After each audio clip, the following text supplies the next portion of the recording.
So my name is Mukund. I'm a researcher at NCBS. My background is in physics, but now I work on biological systems. And of late, let's say over the last 2 or 3 years, I've been working on questions that deal with evolution. And so I've been teaching myself about all these ideas that you've been learning about over the past couple of days and will learn about over the next 10 days. And I found that I was actually quite unaware of some of the basic, simple ideas of evolution, even though, of course, I've learned about it. So I'm going to go over some of these very, very basic ideas, just to make sure there's no misconceptions. And just before I start, and I know maybe you've gone through this already, how many people here have a biology background? Some sort of, oh, fantastic, okay. And how many don't have a biology background? Presumably that covers everybody in the room. Okay, anybody who didn't raise their hand? Okay, yeah, okay, what do you do? Engineering, okay, fine. Fine, good. Okay, so let's start. Can somebody give me a list of a few lower organisms? Anyone? Somebody says lower organism. What are they talking about? Amoeba. Okay, fine. Amoeba. Anything else? How about even lower? E. coli. Oh my God, yeah. Okay. Does it get much lower than that? No. Yeah. Well, there's also viruses, maybe. I won't put them on here because I've reached the top of the board. So how about some higher organisms? Humans. Yeah, thanks for saying that. Yeah. Humans. Somebody say dog? No? The dog would be closer to here or here? I'll put that down anyway. Any other higher organisms? You have to shout. I can't hear you. Elephants. Okay. I think a general theme is emerging of mammals. Okay. Anything else? Birds. Okay, birds. Fine. Plants. Somebody said plants? Yeah, thank you. Plants. Are plants higher or lower than humans? Okay. You see the problem coming up here. Anything else? Okay, so we're between amoeba and birds. Can we fill in, please? Earthworms. Okay, I'll put it halfway. Okay, or worms in general. Fine, very good. And you know, one could imagine other things. Just something here. Insects. Okay, insects. Here, down. Everybody agrees it's down. Okay. Insects. Fish. Okay, fish. Let's put reptiles. Birds. Okay, fine. So you see what we've got here, right? So this is basically the chapter by chapter titles of any textbook in biology that you'll buy in any shop. This is how they're written. They'll start with bacteria, maybe viruses, and they'll work their way all the way up to humans. But maybe plants they'll put before earthworms. Sometimes they do, sometimes they don't. It's hard to say. So this, and all of you have some intuition about it, right? If I asked you, is this correct or that one, you sort of know, right? So this is a bit worrying. This idea that all living things, and in fact including all angelic creatures and so on, going way all the way down to God, here, form some sort of long ladder or chain. Okay, it's called the great chain of being. Okay, this is an idea. So in fact, Aristotle tried to do this 300 BC to organize all living and non-living things into sort of a great chain. Okay, and this intuition, unfortunately, is so deeply ingrained in us that all of you knew the right answer to every one of these questions. And often you'll find yourself making these kinds of choices and implementing them without even knowing it when you're thinking about biology. Okay, so this is the great chain of being. Start off up here and move on down. Okay, so obviously, now that you're all at this workshop and you've seen some lectures yesterday and today and everything else you'll see, and you've read books about Darwin and so on, you know that life isn't organized along a ladder or a line. Right? So what is the current accepted way in which life is organized? If it's not along a line, what other kind of structure is it organized by? Trees? Yeah? Any other way of thinking about it? Networks? Okay, it's a bit, that doesn't have a real concrete definition. Networks mean different things to different people, but certainly trees. Yeah, trees mean something. But before trees, people used to think of it slightly differently than trees. There's another sense in which things are organized. If it's not along a straight line, then it's, yeah, Linnaeus, Linnaean taxonomy. Everybody's heard of Linnaeus? Okay, 1700s, 100 years before Darwin. And even prior to Linnaeus, people sort of had an idea of classifying living things according to, and I believe you heard about some of this in a couple of yesterday's lectures, in Praveen's lectures and so on. So tree is one way to put it. Another way to put it is people talk about nested groups, right? Right. So you have your kingdoms, and you have your phyla, and then you have your, and so on and so forth, right? So big groups, and then little groups, and then little groups going all the way down. Okay. So nested groups and trees, by the way, are exactly the same thing. Everybody see that? So if I organize everything I know, there's a bunch of objects here, and I organize them into, say, 2 big groups. Then I break up this into 3 little groups, and this into 2 little groups, and maybe this into 2 little groups of its own. Right? Then that nested structure is exactly the same as this tree. Yeah? So nested, or hierarchical, or tree, all these things mean the same thing. Okay, that's the way in which all of you know life is organized after having read about it, right? And yet, you're very happy talking about this, right? And so you have to realize that this and this view of life are totally incompatible, right? If you believe in this, you don't believe in that. Believe in that, you don't believe in this. Okay, so that's the first big lesson of today, is if you find yourself repeatedly thinking about things in these terms, then you're sort of rejected the modern synthesis of evolution and so on. And people do it all the time. Professional practicing biologists do it all the time. They'll talk about higher organisms, humans at the top, and things like that. Okay. So now I want you to get some intuition for things that are organized like this and for things that are organized like this. So let's not talk about living things. Come up with any set of objects, entities, whatever you want, that can be organized along a chain or a line. Any examples of anything that can be organized like that? Little louder, please. Furniture. Furniture can be organized. Okay. How? Okay. Interesting. Okay. So how would you do that?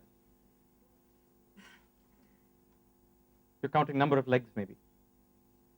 Things with fewer legs here, and more legs here.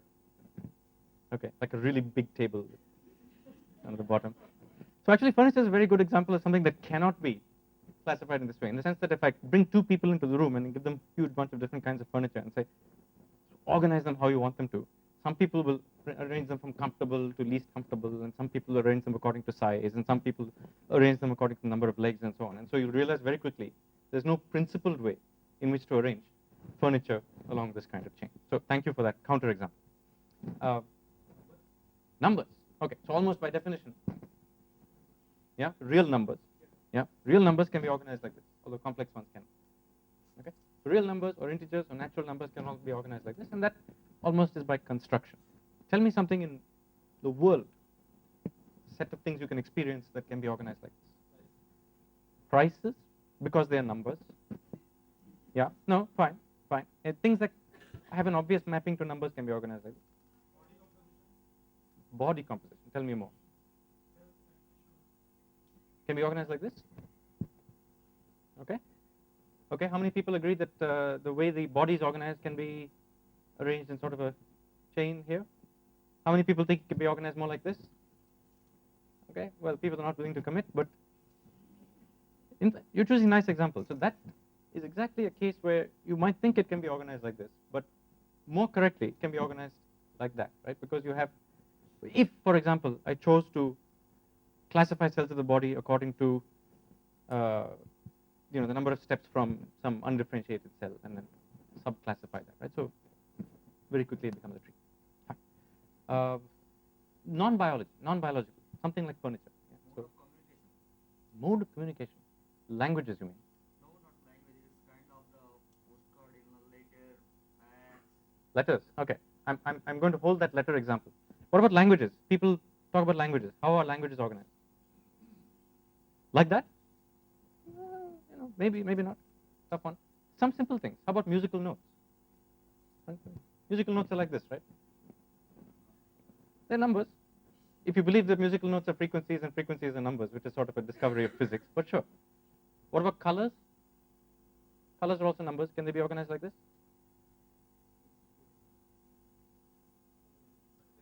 Frequencies, yes.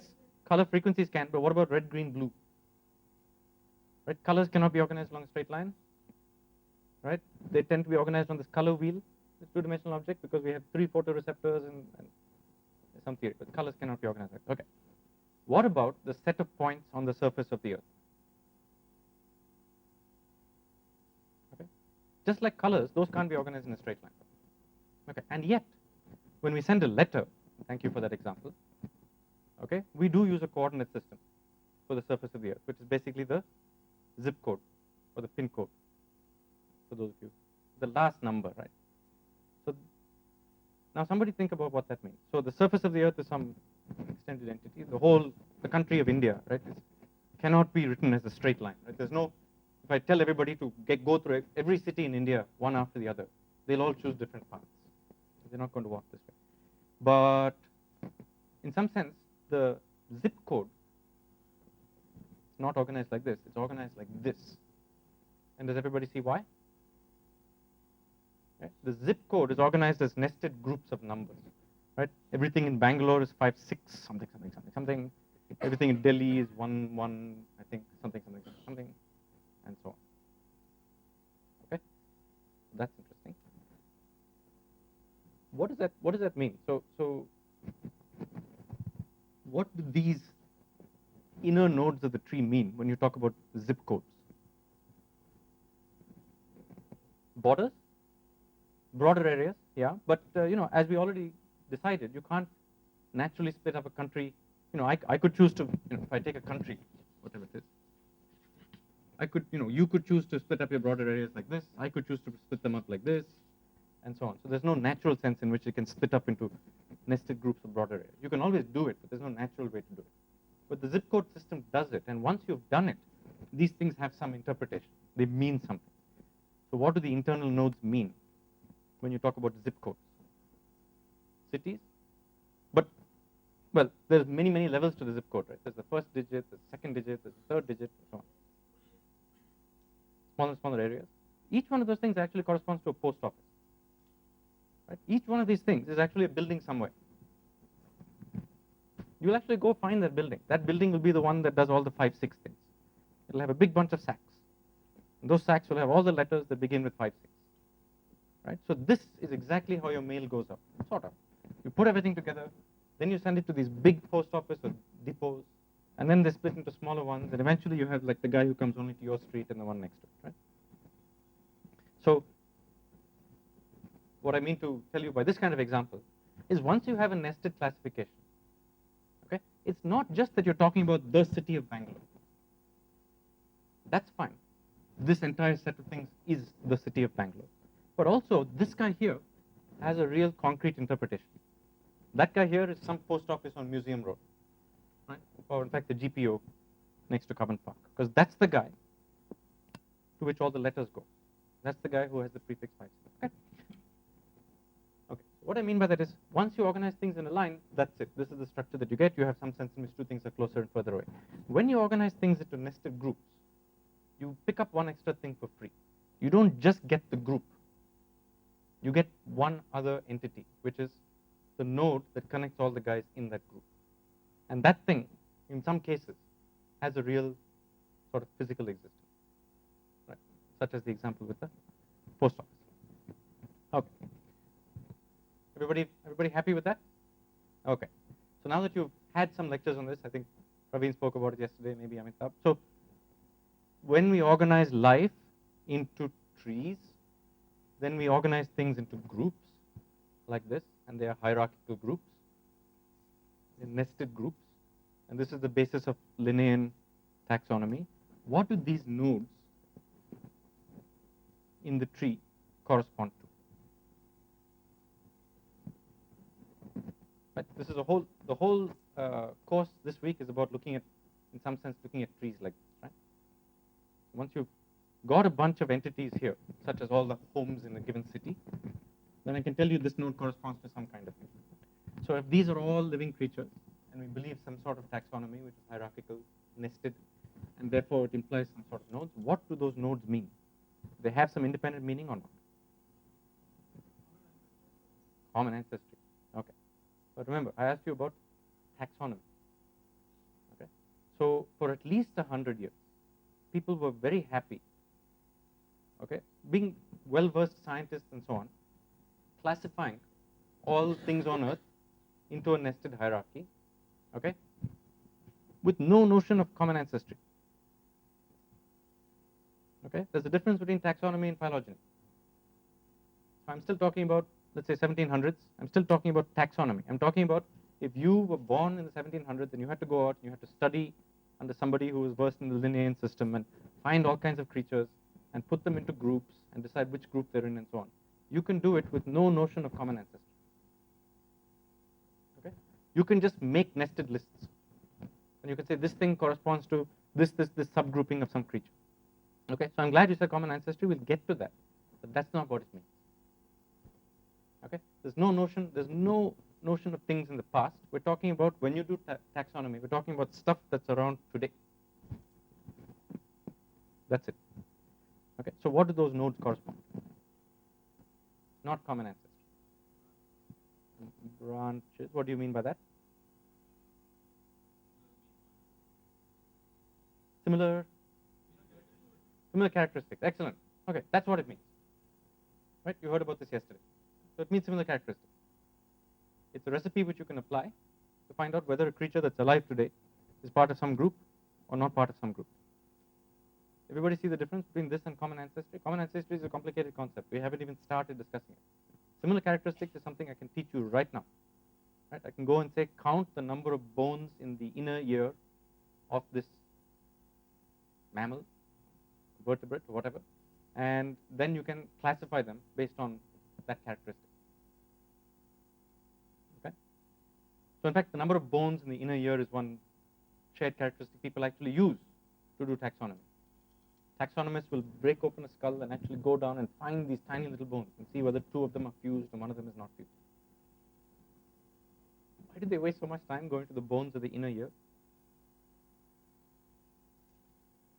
This is a fact. The inner ear bones, whether they're fused or not fused, is the basis of some of the big splits in vertebrate lineages. Right? Reptiles, birds, mammals. So why use the number of bones in the inner ear? Seems pretty ridiculous. So if you had to pick something, you could pick number of legs. Right? You get birds and humans, and you get, yeah. So if you use number of legs, you would group birds and humans together, and elephants and lizards together, and fish separately, fish and snakes together, and so on. Right? So I mean that's fine. No, you could choose number of legs. You choose. Okay, so why choose inner ear versus number of legs?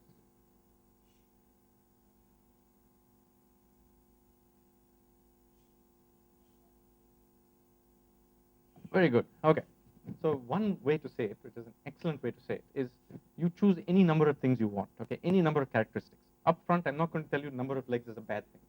I'm not going to tell you color is a bad thing. I'm not going to tell you bones in the inner ear is a bad thing. But at the end of the day, I send all these different scientists out and they classify everything and they come back. And many of them will come back with the same classification. And then some of them will come up with some crazy classifications, like birds and humans are together and elephants are separate, right? So many of these characteristics will agree in terms of how you nest them. Okay? There's a large number of characteristics that will agree.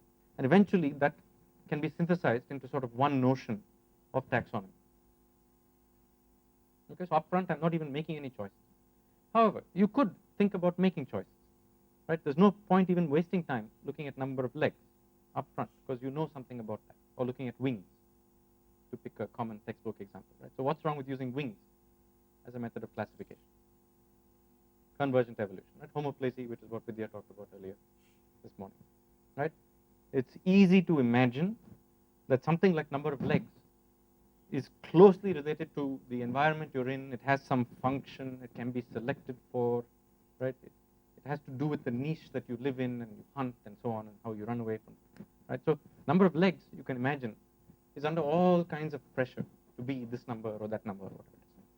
Right? So number of legs is a bad example. In fact, wings is a bad way to classify because somehow we can imagine convergence. But remember, that talks about notions of ancestry. Right? So the real way to talk about taxonomy, before I even bring in evolution and ancestry, is exactly what I said before. I pick 1,000 people and I let any one of them classify according to any trait they want. But eventually, many of them will agree on one thing, and all the others will come up completely wrong information. And you take the set of guys that agree on one thing, and those guys, you say, I'll choose any one of those guys to do my classification. And it turns out that the number of bones in the ear is one such trait. It's a trait using which, if you classify organisms, it will agree with the classification of organisms based on many other silly little traits that sound like this. Number of holes in the hip. I mean, all these things would correlate. Yeah. So you can do taxonomy. You do taxonomy by choosing traits, and then you just group all the things that are around today that have that common trait in one nested set. And then you can subgroup them according to other traits.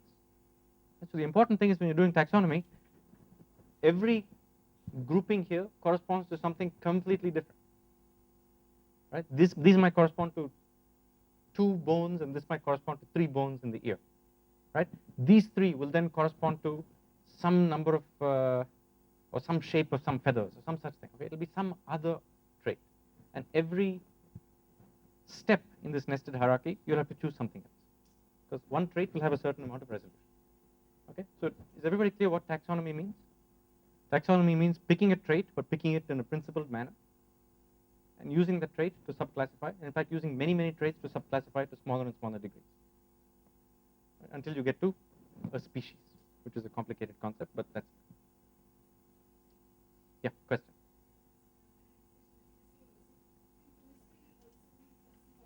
Yes.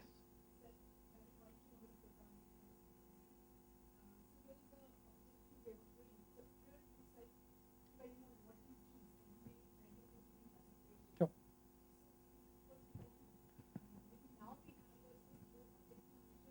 Well, so I'll take the chemistry example, because chemistry, again, it was an example I was hoping somebody would bring up. Periodic table has some structure, right? So chemistry, there is no objective sense. I could choose to classify by total nuclear mass, or I could choose to classify by atomic number, which is the number of electrons. Which one do you choose?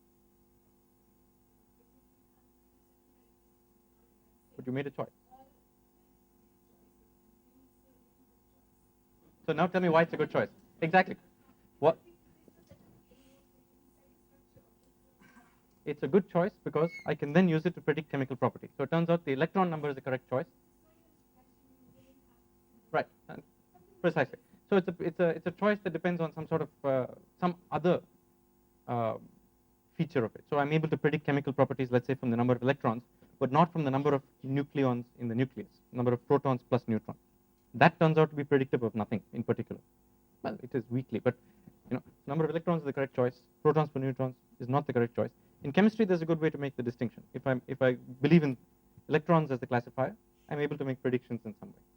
Protons plus neutrons, I'm not able to make predictions. Now, unfortunately, biology doesn't give you that extra test to say which one is the correct one. It doesn't prefer one trait over the other. Nothing obvious comes up.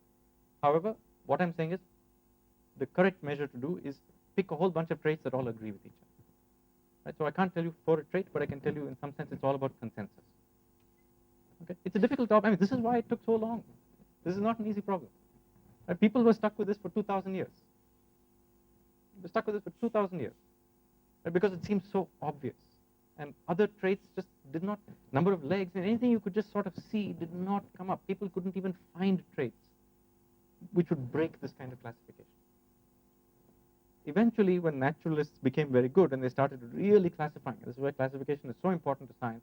Right? People took hundreds of years to go out. I mean, they were just hobbyists and gentlemen. And they would just go out and just classify all the things they got. And they would do silly things like count the number of spots on butterflies. And you would think this person's wasting their time, right? But why would you count the number of spots on butterflies for your whole life and write a whole book about it? And people seem to be reading this book, right? Because once all that data had accumulated, then in that entire set of traits, lots of them came up that seemed to indicate the same nesting. And that's when the subject really became concrete. Okay, so your question is absolutely correct. There's no way to favor one over the other. You can only favor it as the preponderance of the data. And so Linnaeus was not the one who accumulated the data. He was just the one who put the final stamp on it, okay, and said, this is it. Right? There seem to be three kingdoms, animals, plants, fungi, and then under that there's all kinds of other classifications. Okay, and that system has stood the test of time since Linnaeus, 1700s till today. We have not, except for exceptions which I'm not going to talk about maybe until the end of this lecture, which I don't know how much time I have. So this classification has stood the test of time. So Linnaeus was more or less correct in his idea that all living things could be classified hierarchically. Okay. So pause over there. So what we've done is we zoomed over hundreds of years of biology where people were just doing annotation and making samples and just recording observations about what diversity of organisms was like. Right? Somebody, not just Linnaeus, but all his contemporaries and many other people at the time started to realize that many of these traits gave similar groupings. Those groupings then became concrete, and that became the Linnaean classification system, which has changed a little bit, has become constant. Okay. So now you're in the mid-1700s, starting to be in the early 1800s. Nothing has changed. The more organisms people find, the more they go to exotic islands and new species in places in the world that they had never been to before. Okay? None of those things broke this. So people started saying, this must be correct. Now that should be surprising, in the sense of what I had said earlier. You can easily imagine any sets of objects like furniture, right? Very ordinary, everyday objects that you're just used to, which just cannot be organized in this way. There's no set of traits that will all agree and give you a common nesting. Everybody you want to ask about, everybody will have some different trait by which they organize furniture, and you'll never get a constant. Right?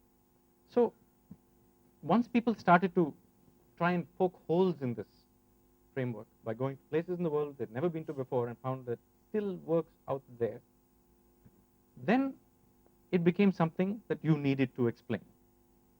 And you needed to explain it because it need not have been this way.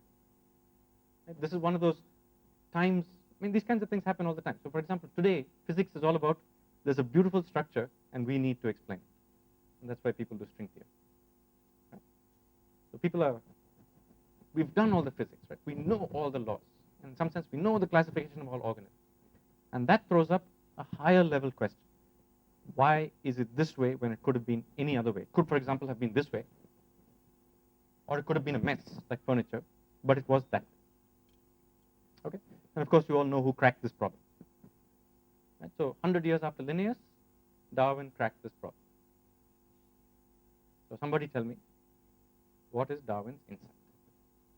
Why is it this way? And that is your point. Darwin's insight is that this comes from some notion of common ancestry. So what Darwin does is he takes hierarchical classification, which is just a business of taxonomists, something you could teach everybody to do. If you're a good observationalist, you get a microscope or calipers, whatever you want, and you can organize things into nested lists. Darwin is the one who takes nested lists and projects it into trees. Okay? This is very important. Although mathematically this object and that object are the same, conceptually, Linnaeus thought like this. Darwin thought like this. Right? He pulled out something where this axis is what? Time. So Darwin pulled out the tree that was sort of embedded in these nested lists. And mathematically, they are the same object. Now, this is what I mean. When you start doing population genetics and so on, so now we're so good at math that we think nested list, tree, they are the same thing. Right? But they are not the same thing, because each one comes with a different set of intellectual baggage. Okay. Having done this, now throws up a lot of interesting questions. Right? So what is the difference? So I'm going to ask you guys now. What is the difference in thinking about all living things as nested lists and thinking about them as the leaves of a giant tree? The I want lots of, and there's lots of differences, okay? There's lots of differences. I want you to start listing them.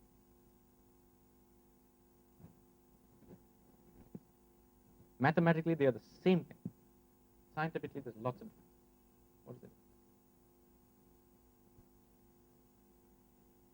Okay, so let me see. So some notion of changes.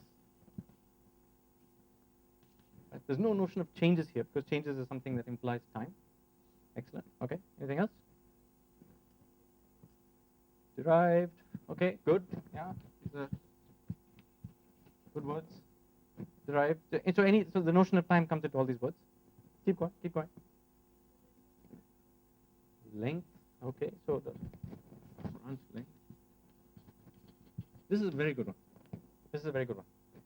So when you do taxonomy, you have no idea whether going from 2 ear bones to, I have no, this 2 to 3 ear bones, I don't know if this is actually something people use. Okay, this is just an example. You might look it up in the book. But going from 2 bones to 3 bones in the inner ear, is it the same as going from hollow feathers to feathers with some pulp inside? You know, I have no idea. Right? And nobody will, right? There's no metric. Okay, that leads to another important point. It has to do with the following. Again, remember I said this big classification is based on some trait. These little classifications are based on some other traits, which incidentally may not even be present on this side of the nesting. Okay? So each one of these little circles corresponds to some completely different entity. It requires different scientific instruments to measure them and a different sort of eye to classify them. Completely different, which is related to this idea of branch length. But each one of these things has the same meaning. And that's astonishing, right? Everybody see why? So when you do Linnaean classification, if you wanted to do it all single-handedly, you would have to become an expert on some 2,000 different ways of measuring characteristics of animals and plants and try and split things up according to all those guys. Somehow, when you pull out this tree, these nodes all end up meaning the same thing. What they are, we'll get to in a second, right? But this craziness of Linnaean taxonomy just goes away and it becomes simplified into one concept, which we need to define, but it is a single concept. Okay, so that's astonishing. Related to the idea of branch length. Anything else? Yes? Yes? One single something.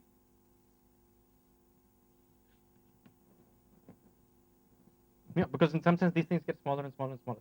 So whereas, what is the one single something on this side? There is a one single something on this side, right? When you do taxonomy, what is that one single thing? It's the set of all living things. What is this one single thing? Well, we don't know. That's my whole point, okay? You know, all your instincts when you were all thinking about these things, just as they were sort of wrong because you, unfortunately, it gets packed into our brains without us knowing it, right? This idea that this is the common ancestor is a bit wrong. Don't think about it here. We haven't said what these nodes mean. We haven't said what they mean, right? But they mean something. And there is one thing this means here. Okay. Other things. Anything else? Suppose this was the tree. Well, let me erase the taxonomy here. Suppose this was the tree of hominid species. Right? And somewhere here we get us. Right? And gorillas and chimpanzees are way out here. Right? You see I've done something fun.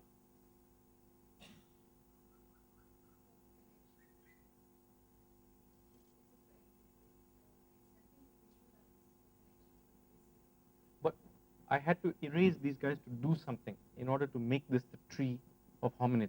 What did I have to do? I had extinctions, exactly. Okay. So once you, very good, extinction. So once you pull out a tree from a nested list, then you have to acknowledge the possibility that some of these branches did not persist to the present day. Right? There are no living creatures that correspond to some particular set of shared traits, right, that this creature might have had. So that's the last thing. That's the last important. So the two important things are every one of these nodes is something and it means the same thing, and we'll get to what that means. And the other thing is once you pull the tree out of the nested list, then you have to imagine that there are some poor branches that just didn't make it and they're not there in the present day inside any of these lists. Right? These are all our poor cousins who somehow were wiped out. Maybe we killed them. Yeah? Okay. Any questions about this? So these are the many. So the branch length, all nodes have the same interpretation. And extinct lineages.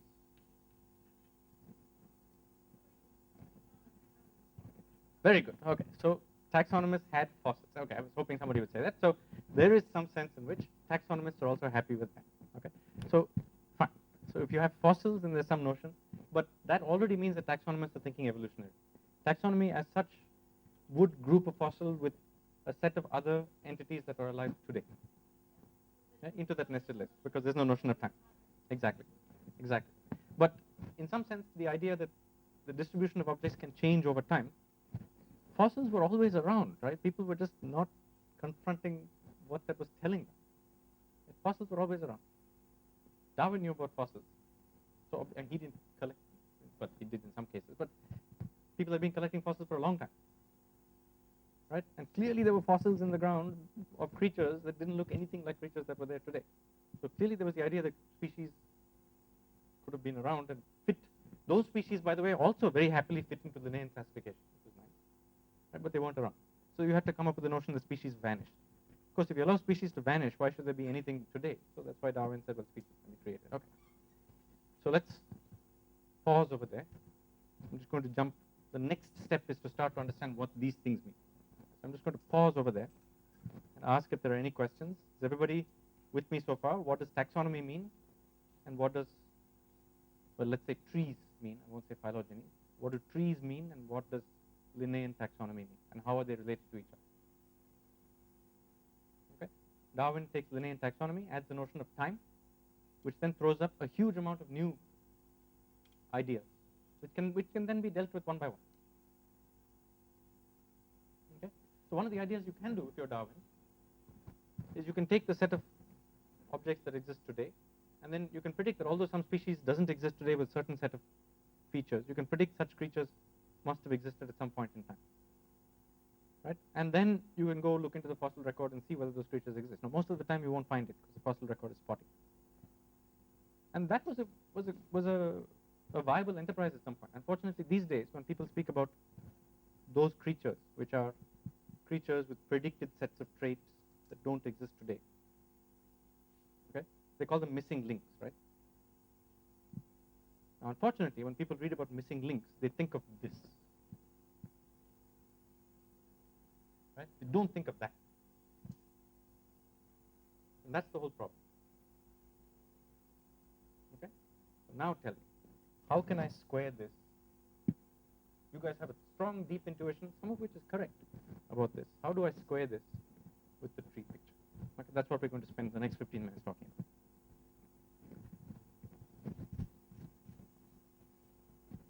I'll just leave this. Single cell, multi-cell. Well, that's another trait, right? So single cell, multi-cell. So there's some notion of classification. So let's just deal with that right now. Is single cell, multi-cell a trait that respects the current Linnaean classification of all living things? What do I mean by that question? I mean, does it group with other traits? Such as, for example, the trait of having chloroplast. It doesn't. Okay? So single cell, multi-cell is not a principled trait for Linnaean classification. It's not that all multicellular creatures arose from one multicellular creature. Right? Multicellularity arises many times. Okay. But I want to get to those questions slightly later, so hold that thought. How do I square this? You all know, I mean, you all studied this, right? So you all are aware that these two things mean different things, but you're able to keep them both in your mind at the same time.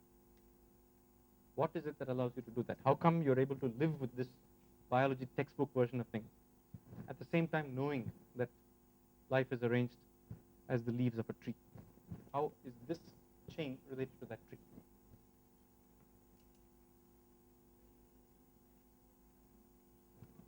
Excellent. When each one branched off from the common ancestor of what and what? And when you talk about common ancestors, let's write that down here. This is a very important concept.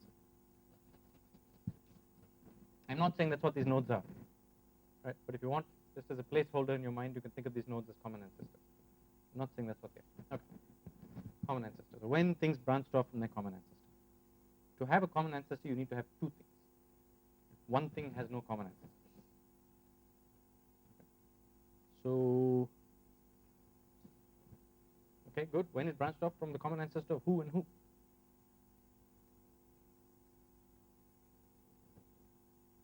So one of the nodes is always the same node. Which node do we always choose? Standard move in biology.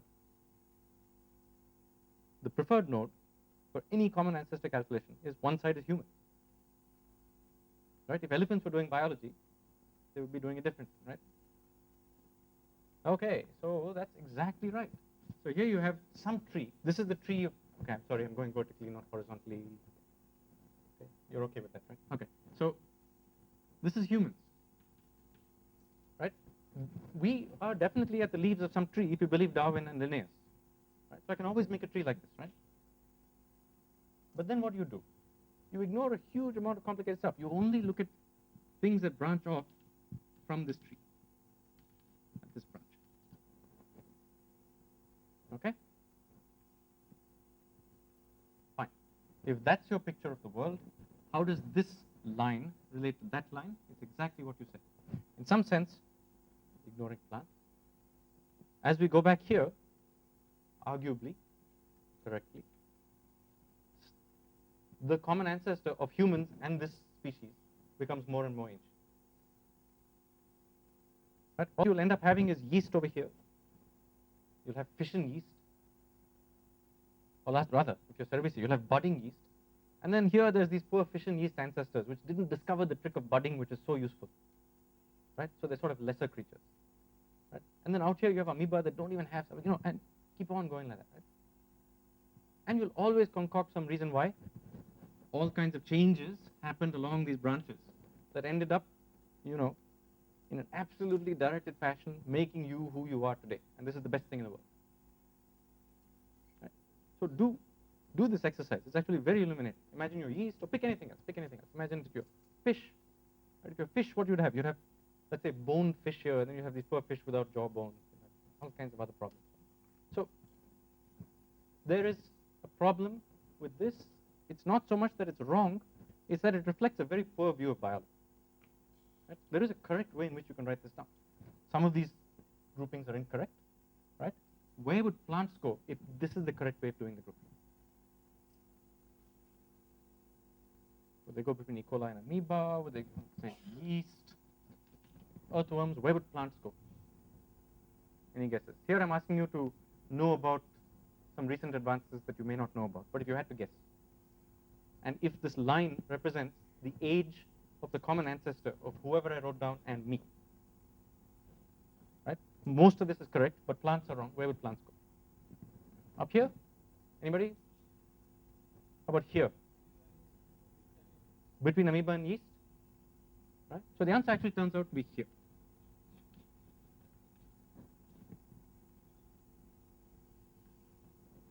Yeah, surprising, right? So between amoeba and yeast, now you're starting to use intuition about complexity and things like that, which you shouldn't have been doing. Right? You should have been thinking about ancestry. Plants go between E. coli and amoeba because the tree of eukaryotes, right? This will be bacteria. And on this side of the tree, you have both plants and amoeba. These are actually, it doesn't matter where you put them. They can be on the same row. And that's the other important thing, right? If I choose a bunch of species, it could be the two of them are related to exactly the same extent. Right? So just to pick a very local example, if I pick chimps and bonobos and say which one is closer to human, according to this notion, neither one of them is, right?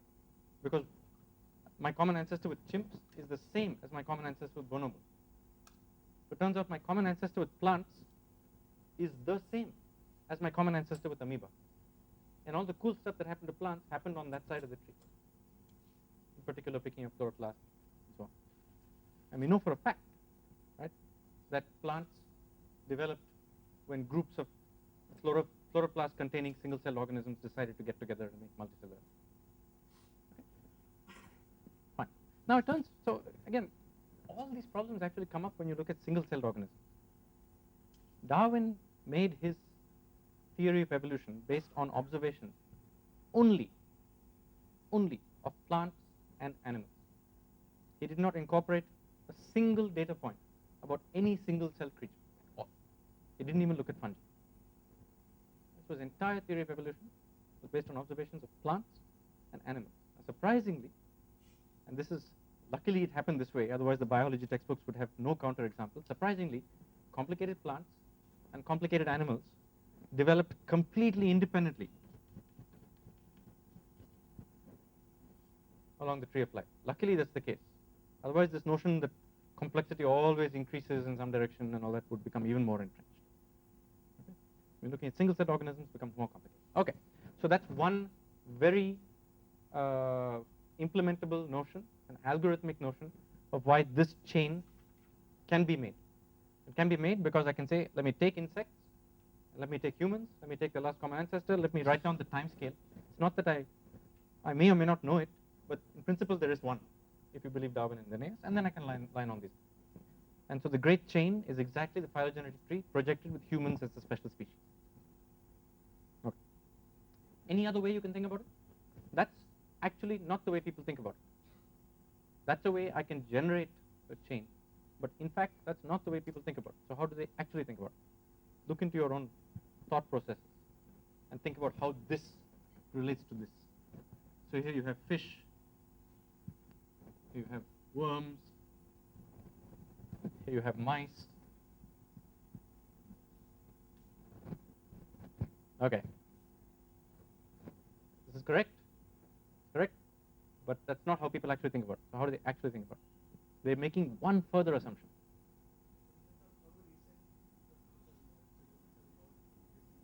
Exactly. Exactly.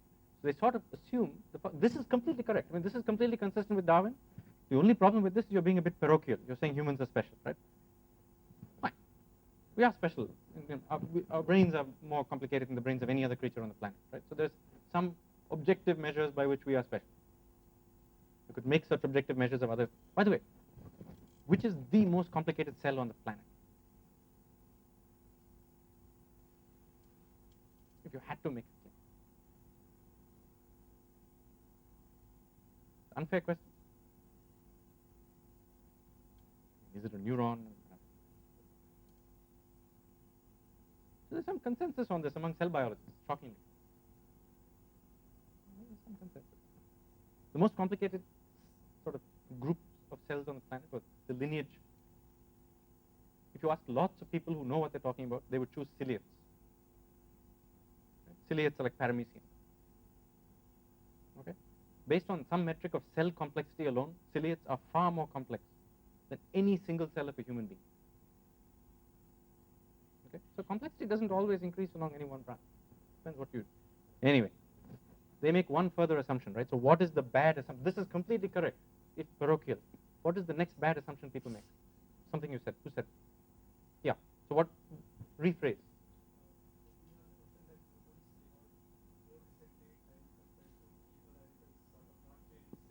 Exactly. So this notion not only of change, but there's this notion of not changing. And that is the most subtle of all these notions, so let's spend some time talking about it. The assumption is that this common ancestor, did it look like a human or a mouse? The common ancestor of human and mouse, did it look like a human or a mouse? Mouse? I mean, why? Just because if you ask the mouse, what would it say? Okay. Common ancestor of fish and humans? Fish? That's the right answer.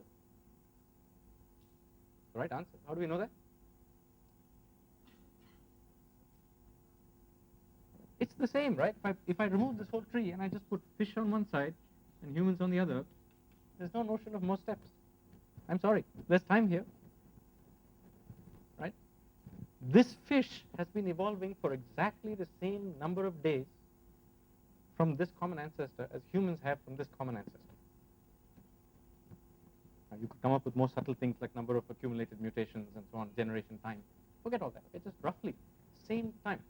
Every creature alive today has been descending for the same amount of time from the 3.5 billion year old common ancestor of all living things. Unless something strange happened, like it got frozen for 500 million years and then came out again, which I'm not saying can't happen.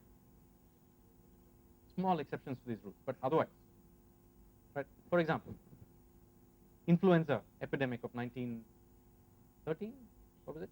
18? 19? Those organisms have actually been preserved in frozen tundra in an unchanged form since that time. So there's a sense in which cells can bypass flow of time by getting frozen. But most of the time that doesn't happen, right? Okay, so between fish and humans, what does the ancestor look like? The correct answer is fish. It's the correct answer. How do we know that? It was aquatic, okay? There's no reason why a land-living ancestor can't go back into the ocean. In fact, luckily, again, we have an example of that, right? Whales, okay? Marine mammals. Luckily, we have such examples. Otherwise, people would say it can't go back. And they would just state that as a fact, right? So, how do we know it's fish? This is related to something deeper said. Fossils, okay? So there are ways in which, I've made you so scared that you don't want to say anything about this ancestor, right? But no, all your intuition is correct. Most of it is correct. That's the reason my books can be like this without being complete rubbish, right?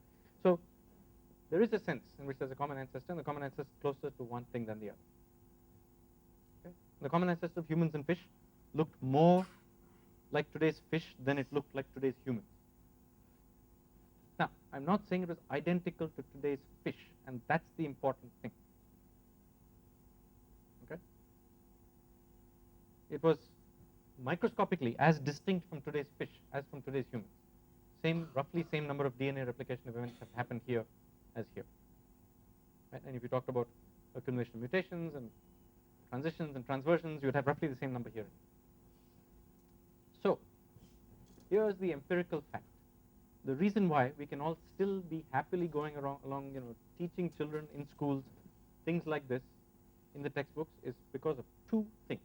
One is that we are interested only in humans, which is understandable. And the other is an empirical fact that some body plans have just not changed since they first came about, like your famous sharks, alligators, whatever. Okay? And those creatures are called living fossils. Okay, so automatically, based on the fact that we have this classification and sort of a certain notion that some of these creatures have been around earlier than the human body plan has been around. You have this notion of living fossils. And you should immediately then treat with deep suspicion any model of evolution that says that the rate of change of phenotype is the same along any branch. Because some phenotypes come, and those creatures are just so good for their environment that they roughly, at the macroscopic level, do not need to change anymore. They are creatures of their time and place. And unless there's a volcanic eruption or a competitor from some distant shores, there's no need for them to change. Then the whole process becomes the colonization of new niches by new variation. But that colonization could have happened among the fish, could have happened among the humans. Right? So it could well be that there are creatures that are equally related to humans and fish, which are quite different from fish. Give me an example. Well, not equally related to humans. There are creatures that are as related to humans as fish are, which are rather different from fish. This is a tough one.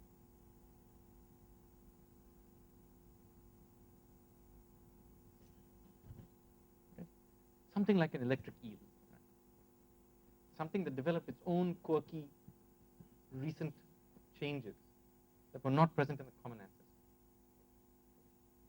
So cool things have been happening even here. It's not that all fish have remained unchanged. Fish have become very sophisticated.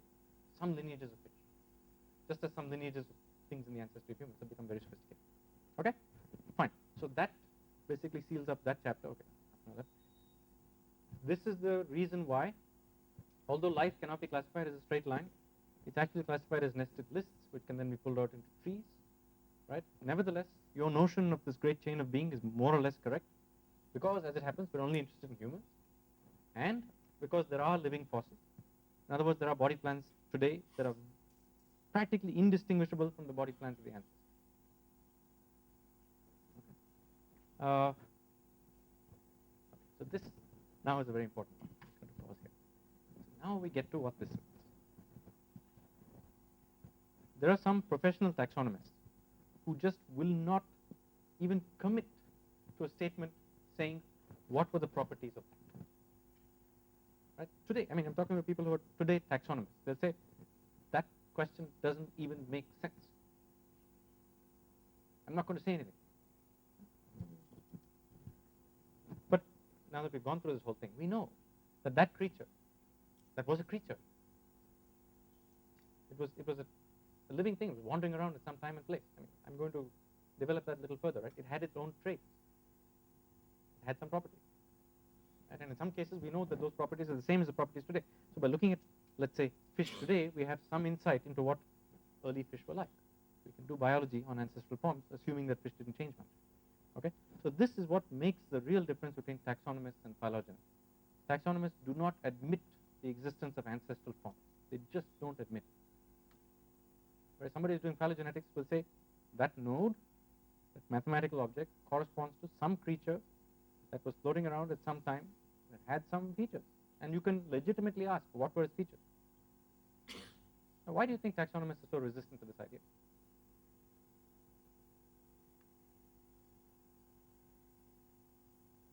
Okay? It's because most of the time, to ask what were the traits of this creature becomes an unscientific question, unless you had fossils. Okay? And they don't want to ask unscientific questions. They don't want to ask questions to which the answer is not falsifiable. So my response to that is, someday we will invent a time machine, and we will find answers to all these questions, because there is one unique answer. Okay? So you can debate about this, legitimate debate, but I'm firmly of the camp that it's legitimate to ask about the properties of ancestors. That's the difference between phylogenetics and taxonomy. Okay, so finally we come to the crux, the last bit of what I wanted to talk about. What exactly is that node? So now that I've convinced you that it's legitimate to talk about ancestors and their existence and what they were like and so on, what does one of those nodes mean? What does it represent? A species. Okay, represents a species. So this is a tree of species. Fine.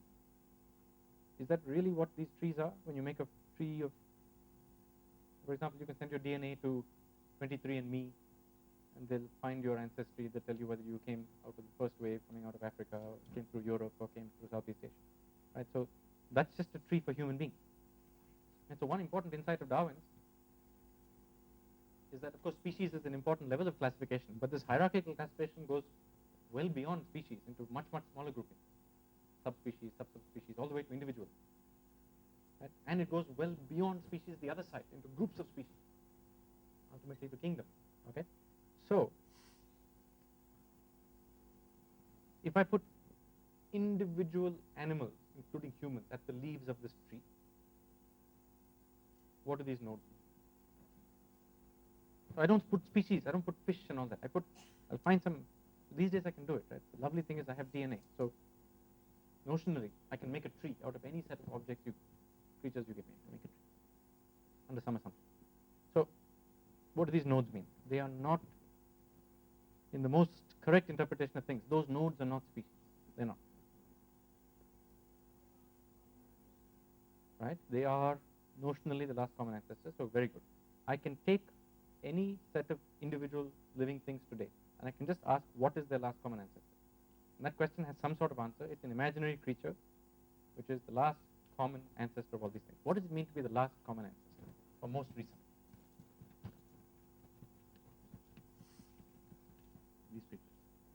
be the most recent common ancestor. Why even put this? Why not just say common ancestor? What's the problem if I take two creatures and say find its common ancestor? Well, for these two creatures, any of these could be common ancestors. Okay, so you're going to last common ancestor. Now, so what is that last common ancestor? What is the last common ancestor of everybody in this room?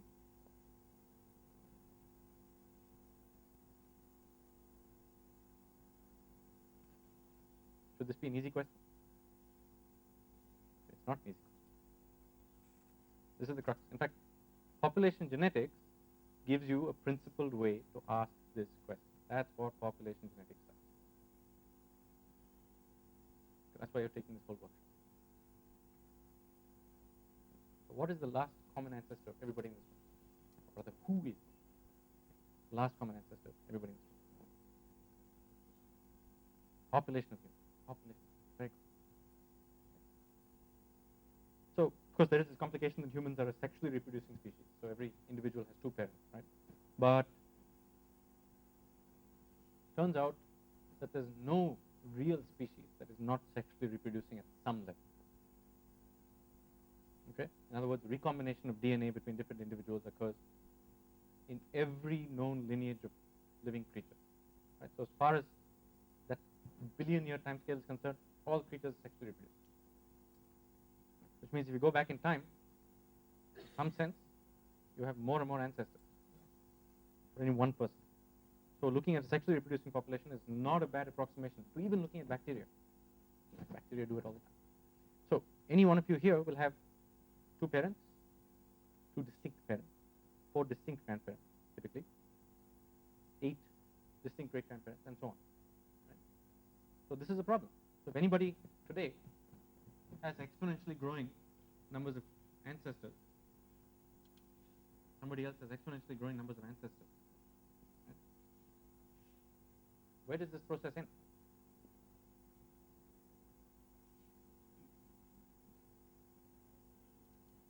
They're not distinct at some point, right? You're basically all marrying your cousin. Right?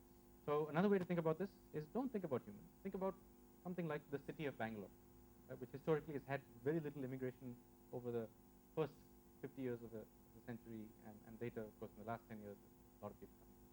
So a city is basically a set of individuals that keep having children. The city stays roughly the same size, right?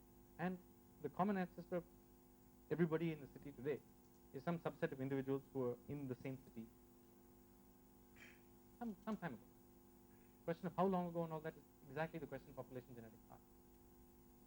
Right? You understand? These people are not distinct. At some point, one person here had 2 children, right? And these were their descendants. So this is exponential going forward. Okay? But this is an important point. So there is a very well-defined notion of an individual. Okay, let's just look at maternal inheritance, okay, because this is something you can answer scientifically. We all inherit mitochondria from our mothers. Right? So I can make some sense of ancestry from just the mitochondria.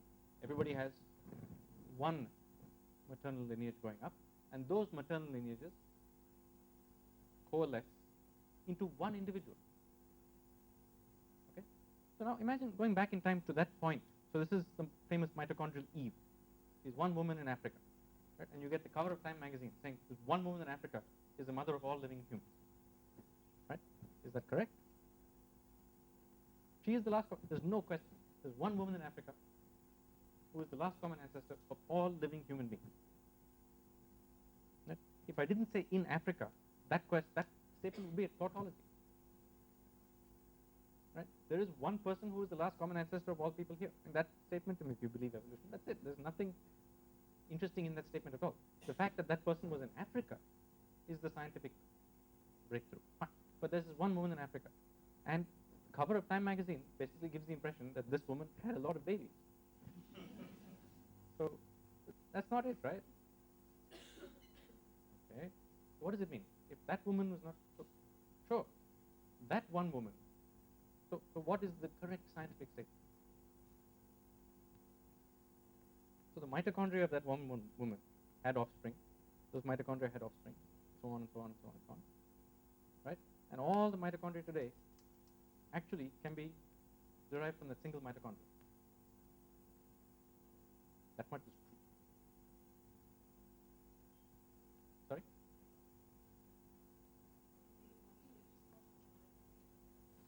The woman, okay, so there's very little diversity of mitochondria in one individual. So the set of mitochondria in that one cell, but fine. But even that I can take back to one mitochondria. It's very few generations past. There's one mitochondria. Okay, so what the Time magazine's article will give you additional ideas. They're wrong, right? So the additional ideas it gives you is that all our genes come from this one woman's gene. That bit is not true. It would not be true even if it was an asexually reproducing population, right? So the set of all, the last mitochondrial common ancestor of everybody here is this one woman in Africa. Okay, but you can talk about ancestry of anything else. Okay? And this now comes back to this notion. Let's look at these trees. So the problem is you have to go to full-blown population genetics to really understand what these trees mean. Complicated subject, very complicated in fact, right? But there are other simpler notions of what these trees could be interpreted as, completely consistent with this whole Darwinian thing. So one notion is that this tree, okay, look at this tree, mostly, if I remove that, it's a binary tree. That means that every node has two offspring. Any tree you make, every node has two offspring. The only reason you make three offspring is because you couldn't tell which happened before which. But if you really had resolution, you could split. So everything will have two offspring. Obviously, we know humans have more than two offspring, but there are entities that always have two offspring. Right? So, give me some examples of such entities. In general, single cells, right? If you don't count sexual reproduction. So the large set of notionally asexually reproducing single cells, if you don't look at recombination, will have two offspring each. So this entire tree could be quite legitimately interpreted as a tree of cells. And if I made a time machine and I just tracked which cell was which over time, I could make this a tree of cells. Everybody understand that? Because cells do divide binary. The only problem with doing that is what? Is recombination or sexual reproduction or whatever you want, but someday two of these cells come together and they'll give off either one cell or two other cells. Unfortunately, then this whole tree doesn't become a tree anymore. You have a problem. I mean, this is a legitimate problem. Life does work like that. So, for example, eukaryotes happened when, this is not actually what the tree looks like. Eukaryotes happen when bacteria and archaeobacteria, right? Some of them decided to get together. You make a eukaryote. It's not tree-like. Unfortunately, if you think of it as this tree being not the tree of species, not the tree of populations, not even the tree of individuals, but the tree of single cells, most of the time you'll be correct. Sometimes bad stuff like this happens. What is the only entity for which this tree is a completely correct representation of reality?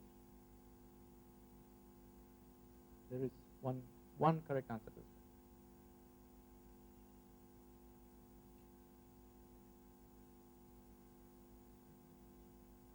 And exactly what is genetic material?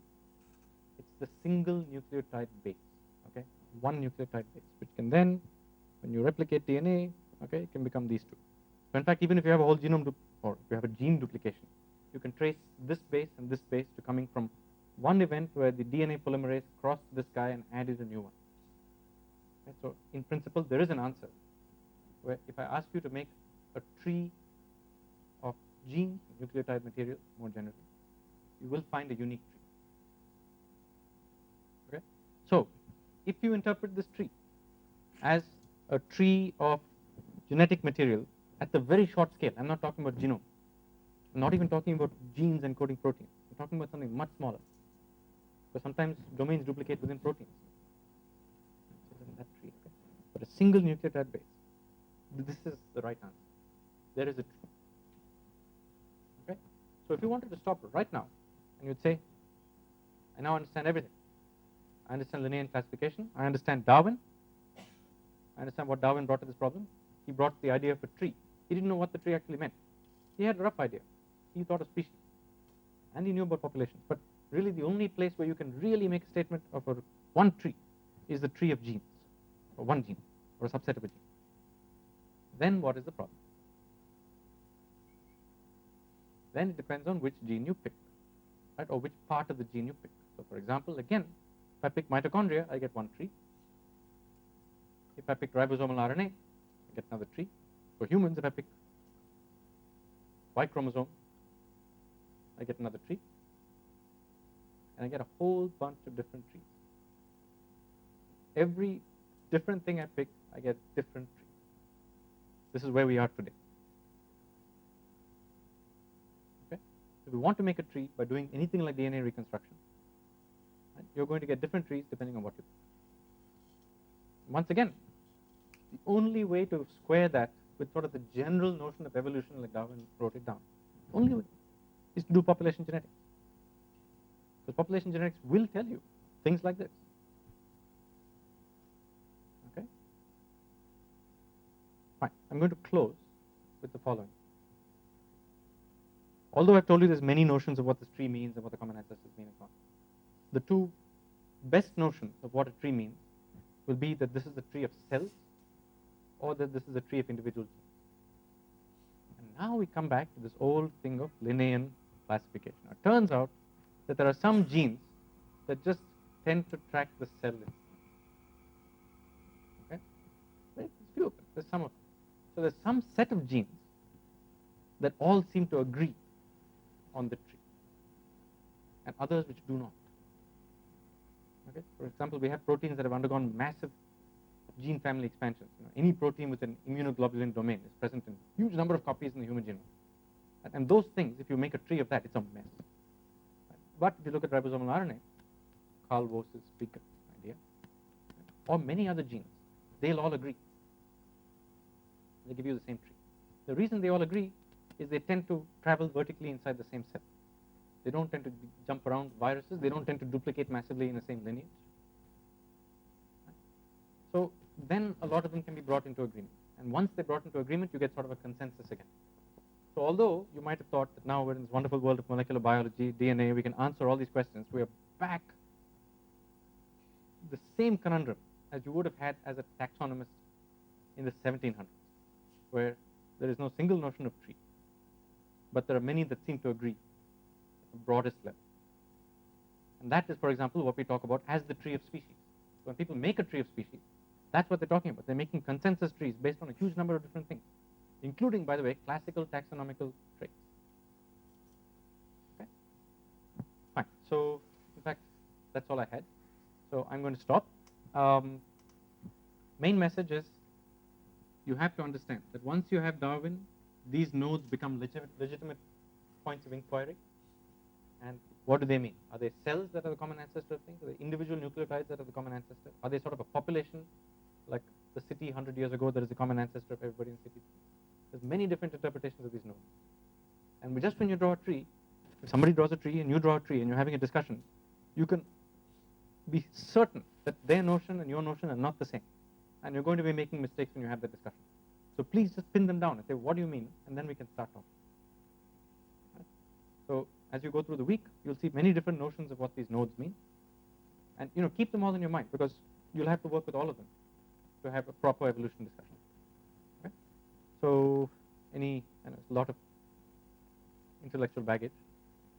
Any questions about it? Okay? That's fine. Okay, so question? Yeah.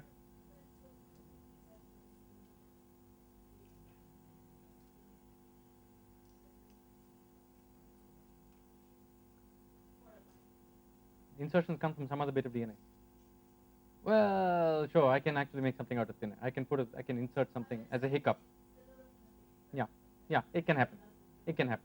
Yeah, but I could argue that it came as one of the two guys that it was opposite to. But you're right. Yeah, sometimes not. Sometimes. So in fact, there's no such thing.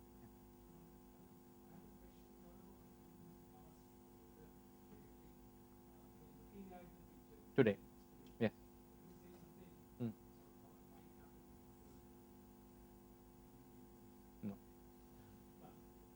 You can say, sorry, I'll take it back. Two things. Very good question. Two answers to that. First of all, the broad statistical patterns of short-term evolution can be very accurately predicted. You look at the diversity of some allele and so on in a given population, given population size, and generation time and so on, you can predict the broad statistical brush strokes of that. Okay. Second thing, which turns out to be more and more and more common, the more people do experimental evolution is that certain steps in evolution seem to be quite reproducible. In other words, you start with 100 populations from some ancestral form, let's say all clones of each other, subject them to the same, sometimes not, sometimes. So in fact, there's no such thing.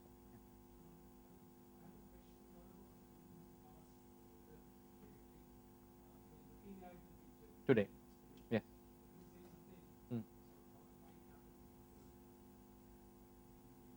No. You can say, sorry, I'll take it back. Two things. Very good question. Two answers to that. First of all, the broad statistical patterns of short-term evolution can be very accurately predicted. You look at the diversity of some allele and so on in a given population, given population size, and generation time and so on, you can predict the broad statistical brush strokes of that. Okay. Second thing, which turns out to be more and more and more common, the more people do experimental evolution is that certain steps in evolution seem to be quite reproducible. In other words, you start with 100 populations from some ancestral form, let's say all clones of each other, subject them to the same selection pressures. Okay, the same set of changes happen, and many times in the same order. So, for example, so Michael's experiments, which we'll talk about, Lenski's experiments in bacteria, seem to show that. So the short-term answer to your question is two things. So one is the broad statistical properties we can actually predict. Second thing is other things seem to happen reproducibly, although I would not have been able to predict it. There must be something bigger going on that we don't know. But I can't predict obviously, what it is in the future.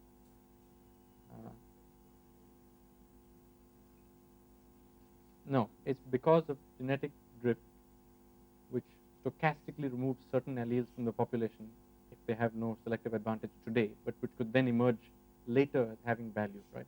So the stochastic nature of evolution of finite populations means that beyond a certain time scale, we can't predict what's going to happen. It's not just because the environment is changing, although that's a huge reason.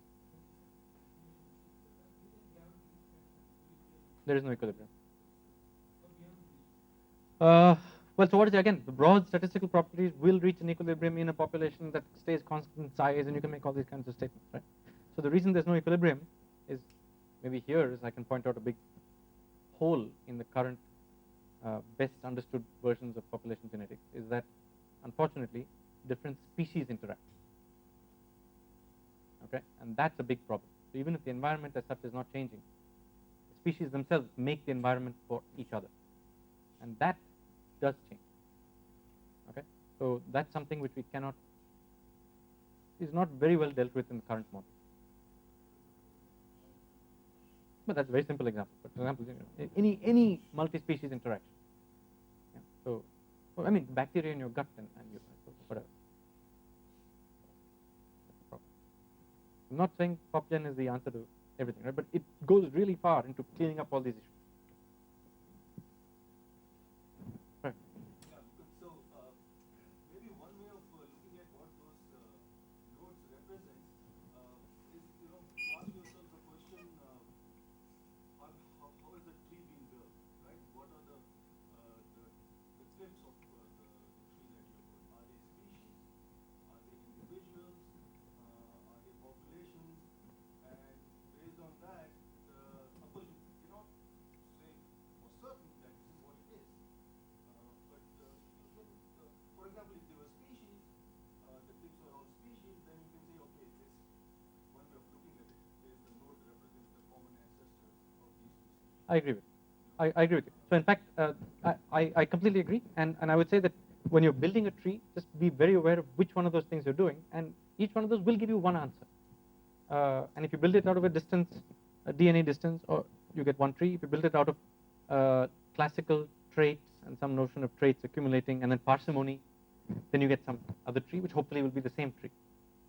And really, a good evolutionary biologist will be well aware of all the different versions and of the consensus that's being built about the relationships between different notions of reconstructed ancestry. Yeah, and not just that, even if you are building a species phylogeny, Hmm. Again, we are assuming that we are looking at a tree of life, which is just a small part of the tree of life, but now we know it's more like a web of life. Yeah, yeah. So Even if you have a species phylogeny, yeah, you should be aware of the fact that some of these genes have probably moved between lineages. yeah. So in fact, I didn't mention that. If you take all that into consideration, I think it's okay. With all those concepts in mind. Yeah. So that's a very important point, that genes. So I said the opposite. I said that there are many genes that travel with the same cell, right? But there are millions of examples of genes that leave one cell and end up in a different cell, typically hitchhiking on a virus, right? And so trees of genes do not square up with trees of cells, or even with each other, with a horizontal gene transfer. Even between mammals and reptiles or whatever, things like that. I'm not sure, but certainly horizontal gene transfer between our gut microbiome and as certain food that we eat, and all kinds of interesting stuff you'll see.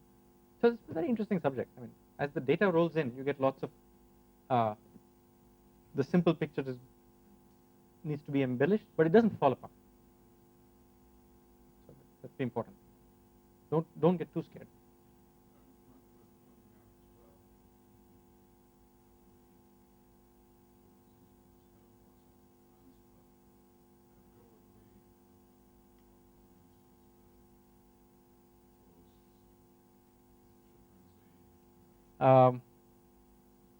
For a tree of cells or a tree of genes, you can talk about this node as a single entity, okay? But once you talk about the first thing you mentioned, which is the tree of population, right? This is a trick that string theorists often use. They'll convert a little Feynman diagram into what they call the trousers diagram. So instead of having this, you actually split it up into this. Understand? So in fact, there's lots of individuals here, there's lots of them here, and there's lots of them here. Okay? And this process of splitting doesn't happen at one time point. It actually happens over a time window. And some genes, well, and so therefore if you have another split that happens, and this window sort of overlaps with this window, right? Then it could well be that these groupings don't all agree with the major grouping of the tree. Right? You could have some gene that typically ends up only here, right? But it could sort of hitchhike along the branch, well, not hitchhike, but it could still persist as a minority allele in that population and end up in the other side of the branch. So these kinds of issues where the node is then expanded into a more complicated entity with polymorphisms, and different genes then take different trajectories, and therefore they have different trees. So gorillas and humans. So you see. So then let's see. So human, chimp, gorilla. Right?